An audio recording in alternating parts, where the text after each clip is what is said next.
Milestone কলেজের ঘটনা ইতোমধ্যেই সবাই জানেন। বেশ কিছু পয়েন্ট ধরে ধরে আসলে কথা বলতে চাই।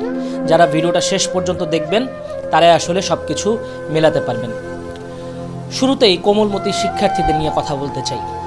আমি গিয়েছিলাম মাইলস্টোন কলেজের, সেখানে যেই অবস্থা দেখেছি আমি আমার জীবনে এমন ধরনের কোনো পরিস্থিতি দেখিনি। এবং যারা বার্ন ইউনিট থেকে শুরু করে হাসপাতালগুলোতে ছোটাছুটি করছে আমাদের গণমাধ্যম কর্মীরা, তারা নিশ্চয়ই ছবি তুলতে পারেনি। অন্তত ছোট ছোট বাচ্চারা বাবা মাকে জড়িয়ে সারা রাত ঘুমাতো, ভাত খেত মায়ের হাতে, বাবা স্কুলে দিয়ে আসতো, কলেজে দিয়ে আসতো। সেই শিশুরা আজ দূর বহু দূরে। কল্পনা করলে অবাক হবেন জেট ফুয়েলের তেজস্ক্রিয়তা কতটা। ছোট ছোট শরীর, ছোট্ট ছোট্ট হাত, ছোট্ট ছোট্ট পা, কি সুন্দর কোমলমতি মুখ। সেই মুখগুলো 1500 থেকে 2000 ডিগ্রির তাপমাত্রা সহ্য করে শেষ হয়ে গেছে। অনেকে খুঁজেই পাওয়া যাচ্ছে না, হাসপাতালগুলোতে ছবি নিয়ে দৌড়াদৌড়ি করছে। নাম প্রকাশ না করার শর্তে যারা সেখানে উদ্ধার কাজ চালিয়েছেন তারা স্পটেই 60-70 জনকে দেখেছেন মৃত। অথচ এখনও নিহতের সংখ্যা মাত্র 20। বাড়তে পারে এবং অন্তত সেটা 100 ছুঁতে পারে, 100-র বেশি হতে পারে। যারা দুনিয়া ছেড়েছেন তাদের সংখ্যা নিয়ে কেন লুকোচুরি? অবাক হবেন জানলে জেট ফুয়েলের তেজস্ক্রিয়তা কতটা।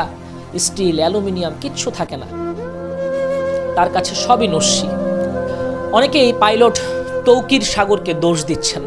সাগর বিয়ের কাজকর্ম পুরোপুরি সারতে পারেনি। গেল 6 মাস আগে ব্র্যাক ইউনিভার্সিটির টিচার, তার স্ত্রী, তাকে আসলে বিয়ে করেন।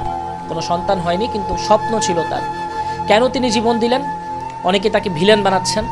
তিনি চেয়েছিলেন যে মাইলস্টোন কলেজের যে ফাঁকা জায়গাটা বা তার পার্শ্ববর্তী এলাকায় যে ফাঁকা জায়গা, সেখানে আসলে বিমানটাকে নামাতে, কিন্তু তিনি পারেননি। তিনি বিমানেই শেষ হয়ে গেছেন। তাই তাকে দোষ দেওয়া যাবে না। আর হায়াত মৌত সব আল্লাহর হাতে, আল্লাহর হাতে। এটাতে আসলে কারো কোনো কিছু করার থাকে না। আপনি ভাগ্য আগে থেকে জানবেন না, ভাগ্য আগে থেকে বলতে পারবেন না। সৃষ্টিকর্তা পাঠিয়েছেন আমাদের দুনিয়ায়, এবং তার যখন ইচ্ছা তার মর্জিতে আসলে সবাই, এই কোমলমতি বাচ্চা সহ অনেকেই আসলে চলে গেছেন। হাসপাতালগুলোতে আসলে অবস্থা খুবই নাজুক।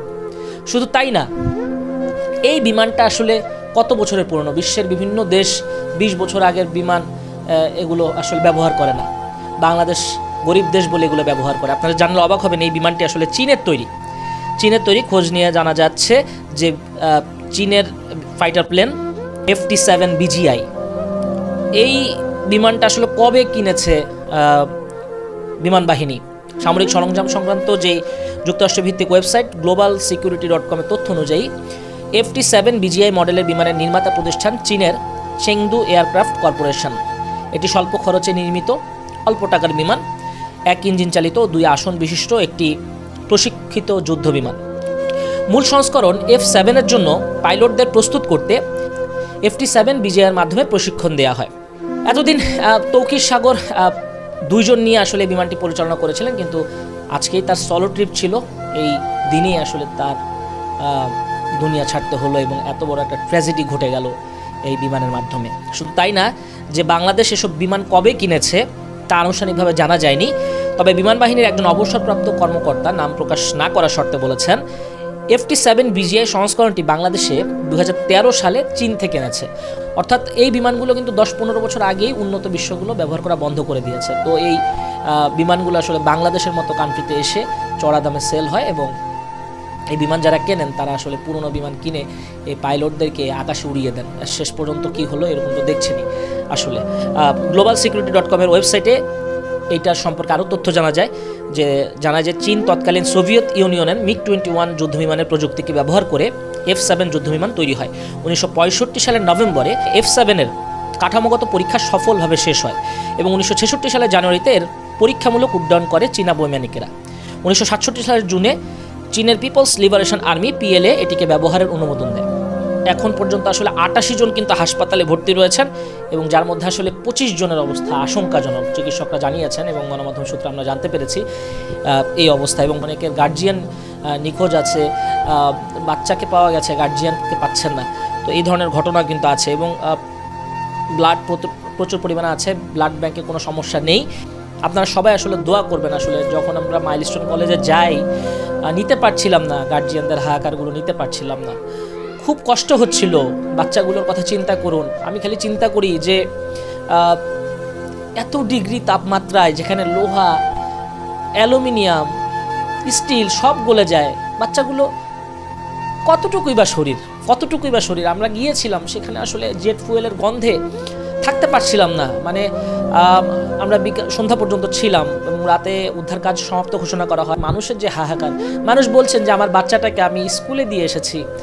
নানা ভাই বলছেন আমি দূরের স্কুলে দিতে চাইনি, আমি মাইলস্টোন কলেজে দিতে চেয়েছি, কাছে ধারে দিতে চেয়েছি, যাতে সে নিরাপদে বাসায় ফিরতে পারে, স্কুল থেকে পড়াশোনা করে বাসায় ফিরতে পারে।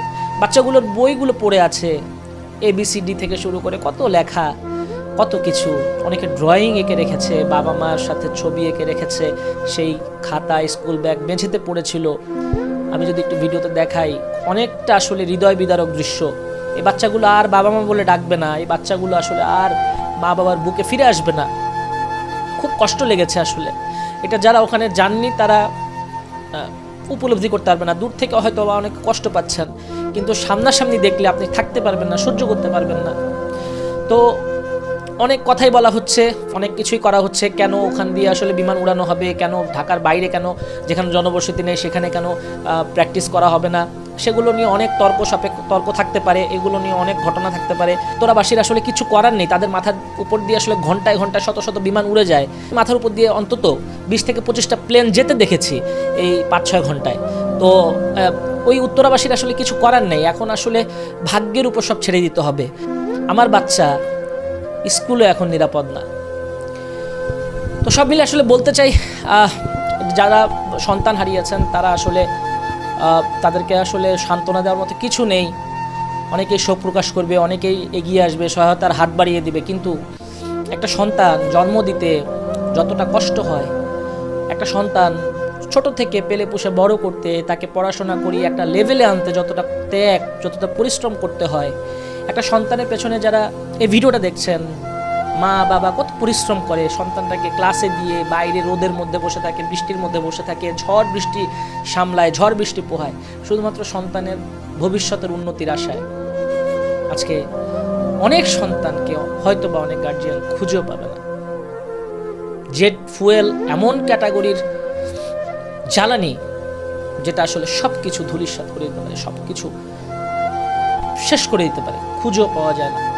আর অনেকেই বলছেন যে একটা নাইজেরিয়ান পেজ থেকে একদিন আগে সতর্ক করা হয়েছে। ভাই, সেটা তো আসলে বিল্ডিংয়ের ক্ষেত্রে, বিল্ডিং ধসে এরকম একটা ঘটনা ঘটতে পারে, এটা তো কোনো দেশ উল্লেখ নাই। অনেকে এটাকে শেয়ার করছেন।